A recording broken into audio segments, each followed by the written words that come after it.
पूछा था कि यार तुम्हें वाइटल साइंस पता है क्या होता है? They said वो जिसमें जुनैद जमशेद थे ना. So I thought that it's time to reshape the speech and bring it to more relevant to the current age and the current scenario of Pakistan. Anyways, let's start this. Culture. How do we look at culture in Pakistan? What really is culture? The best definition of culture is always defined by something that you've inherited that includes life, a way of living, um, religion, a way of communication, art, cinema, and how what's been brought down from generations and generations and generations. And that's what defines real culture. They say that religions can change, but culture remains the same because culture is an amalgamation of what people have lived together for centuries to come. In Pakistan, we constantly fight that dichotomy. That dichotomy is between the invention of Pakistan in 1947 and the invention of the Pakistanis, who at best are from the subcontinent. So they, when they arrived in Pakistan, basically brought their culture with them. In the last 76 years, what we've seen rather is the decimation of culture rather than the rise of the culture itself. Okay. In 2023, the Choli and the Garara has become acceptable. So it must have been part of the culture from back then. When you take examples of culture, it's very interesting to note culture, is cinema culture, is architecture culture, is design culture, is what we see today and what we've seen in the past in terms of what we have received in our history. Whether it's the 400 years of the great Mughal Empire, whether it's the 300 years of the British Empire, whether it's the 700 or 800 years of the Maratha empires or the Gujarati empires, and what have we accumulated together to what has been passed down to us? What did we learn, let's say, from the 532 principalities that made the people of Pakistan in 1947? At the OIC conference, the Egyptian ambassador had said to the Pakistani ambassador at the second OIC conference that, please sit down, because when you talk, you make it sound like Islam was invented in 1947. Okay. And that's how we brought to look at everything. That if it's 1947 and forward, if it's not 1947, let's just completely deny it. And that is not possible at all. Because for that, you have to break down every architecture, you have to break down every building, you have to burn every book. You have to create and recreate history to make it what you want it to be. And that's not what history really is. History cannot be what you make of it. You can write it, you can change it, but the truth always prevails and the truth always comes out. Whether history of the land that we have lived on, which is the land of the Sufis, the land of prayers, the land of Ghana and land of kya kehte hain, bhajans, the land of going to mazars and singing and dancing.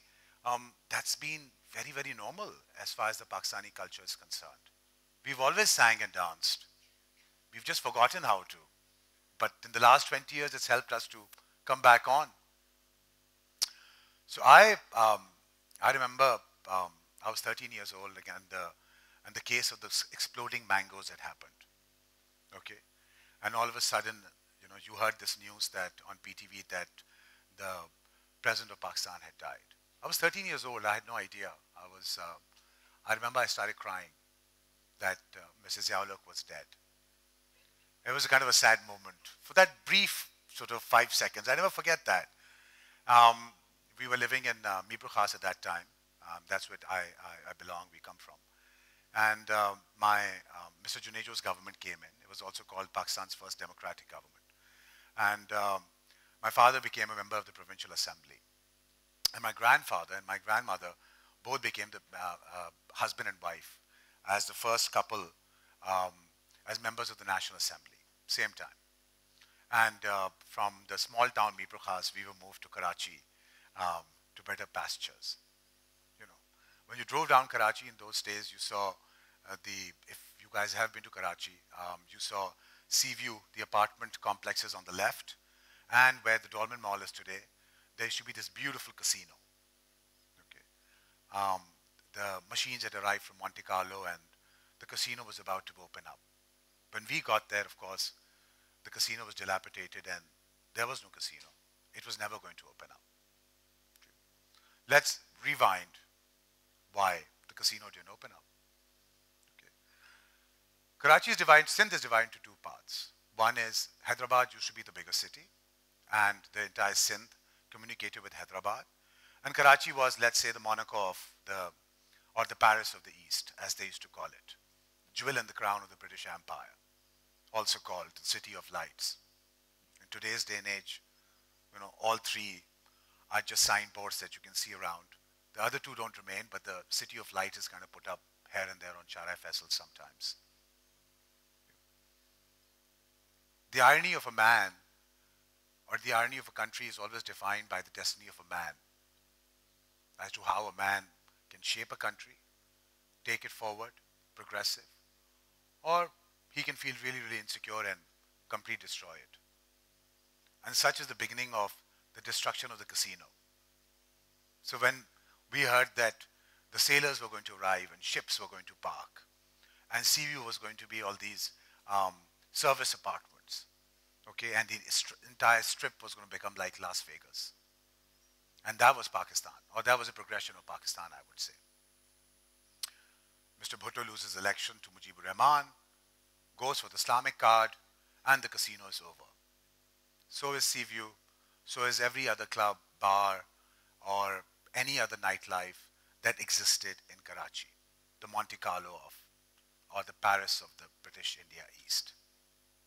Comes the Zia-ul-Haq regime, 80s, and the black Sherwani becomes supreme. He instructs everyone in the parliament to wear a white shalwar kameez, and that's how Latha became famous, by the way, because there was so much demand for it. So everybody started wearing these white starched shalwar kameezes and a black vasquette. What you do credit Mr. Bhutto for is the Awami suit, because the only thing that brought the country together. Before that, you had people who wore their own nationalities, their pagdis, their pajamas, their gararas, their angarkhas, their safas. Even the Sherwani itself came in many cuts. The Hyderabadi Sherwani was different from the Jaipur Sherwani. The Jaipur Sherwani was different from the Jodhpur Achkan. Someone would cut it high and someone would cut it low. So the typical Lucknow Sherwani is the one that you see Quaid-e-Azam Muhammad Ali Jinnah wearing. Okay, the one that was cut from here as far as the shape is concerned. Mr. Bhutto comes up with a great idea, communist idea from Mr. Mao, very inspirational, the Awami suit. Okay. And TJ's is like the biggest designer, and he designs for all the dramas in those days, from Ankahi to Tanaiya to Dhoop Kinare to this and that. And the Awami suit becomes very, very popular. Okay. Where women had individual style, and they would wear ghararas and saris and stuff like that, and the men would wear suits and jackets.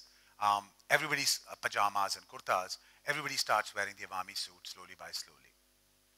Mr. Bhutto also came up with the Mao jacket, which as fondly we would know as the Prince coat or the Nehru suit, popularized by Jawaharlal Nehru because he used to wear it a lot.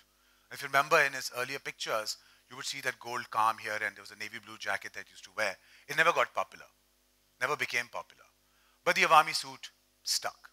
It stuck a chord, it stuck the entire slogan of the roti, kapda and makan. Okay. Nobody got the makan and people 76 years later barely got the roti, but moving on. Zia-ul-Haq era came, the Sherwani came, and the black waistcoats and the starched shalwar kameez came. The bleakest era of Pakistan's time. There was no fashion, there was no art. Okay. The Hudud ordinance came, the Zina ordinance came, the women ordinance came, the Chadar or Char Diwari came. All of this was to try to go to sleep by 10:30. That was a life. That's what we all grew up on, okay, in the 80s.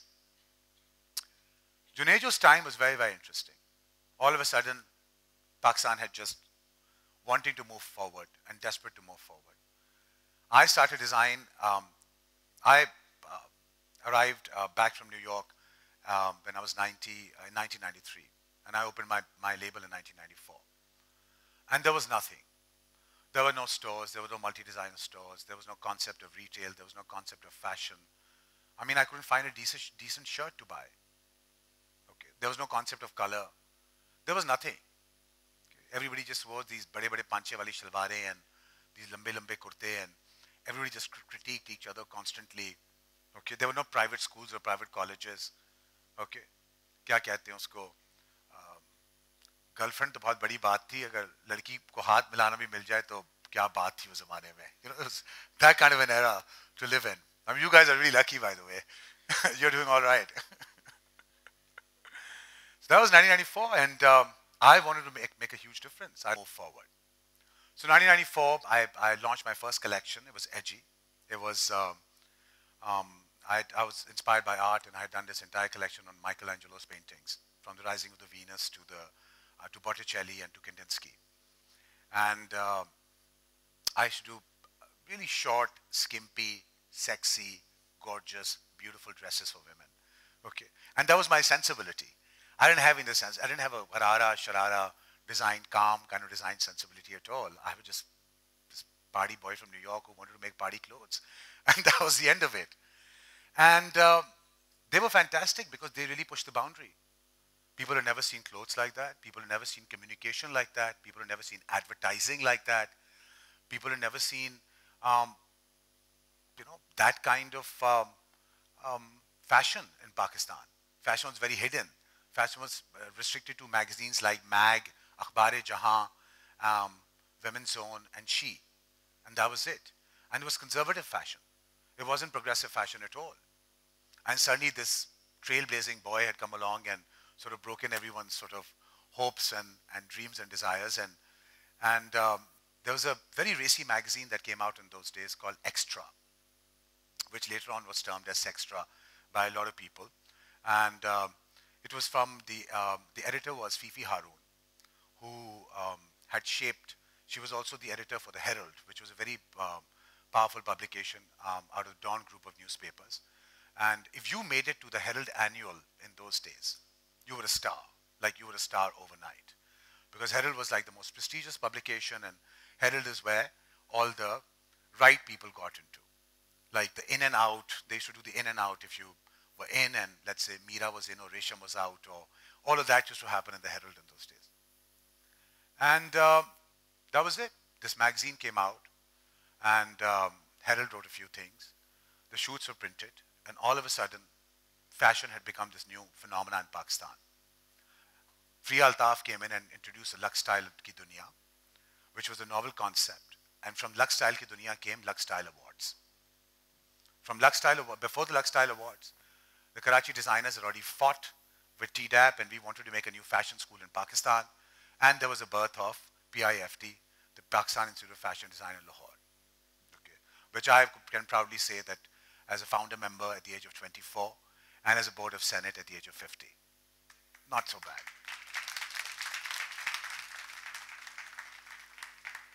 In the middle was incredible because we saw a plethora of this incredible movement all over Pakistan. 30 magazines came out of Lahore. Suddenly fashion was a new thing. Daily Times, Sunday Times, Niche. I mean, Libas. It just then suddenly the entire market had exploded. And the concept of retail and fashion came in. Park Towers was this mall that got opened up in Karachi.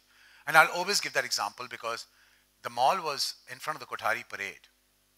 And all these people would get off in shalwar kameezes. We had shopped there in those days.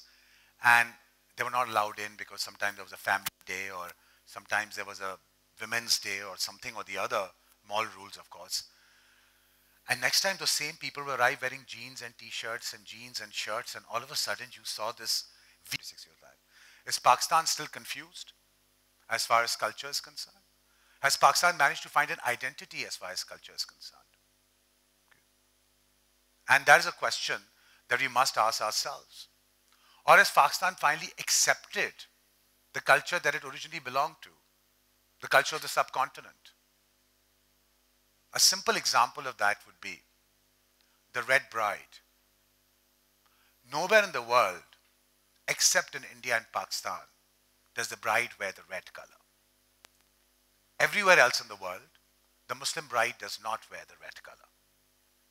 Everywhere, whether it be Lebanon, Syria, Saudi Arabia, Afghanistan, you name it, even the older civilizations like Jordan, Iraq, Iran, Egypt. Only in Pakistan. Why? Now that's really what culture amalgamation is. You take something that was yours thousands of years ago or thousands of years later, and you take it forward. And you create your own identity from that culture. You carve that identity out. You don't deny that identity. If you deny that identity, then you have nowhere to go. Because cultural identities are not built in 76 years. They're not built in 80 years. They're built in 800 years, 1,000 years, and 2,000 years. Okay. So when we look at the identity, and I find it very, very funny, because 10, 15 years ago, nobody would buy a choli gharara. Nobody. Nobody would dare show their stomach. I mean, how can you show your stomach? That was not possible, right? So what's happened in 2021, 2, and 3, last 3 or 4 years of Pakistani fashion? Everyone's wearing a choli gharara. So have we finally accepted our culture? Or have we finally accepted fashion? Have we finally accepted to what it really was and what it is and what we've actually loved and denied?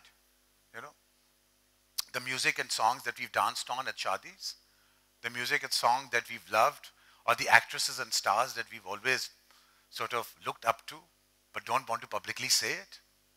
You know, we can only pass bad comments on Aishwarya Rai, really cheap comments, or we can pass cheap comments on women's dancing in public forums.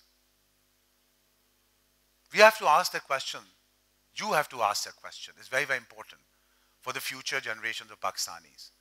Not for yourself, but for them to have clarity, for them to have a certain clarity of mind, a certain clarity of belonging, a certain clarity of belonging to a country, to an identity, and to living their life not confused, but open and free-minded. I think, are we done? And that's what it really is. So hold on to your culture.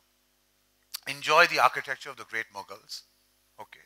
Enjoy what we have received, what belongs to us, and what we can make of it. And that's what life really is, guys. And be proud of where we are today. Very successful. And take pride of what we've achieved in the last 76 years. It's not been easy. Okay. Nobody can survive every 3 years in a regime change. So call yourself very, very brave and moving forward, a very, very resilient, fantastic nation.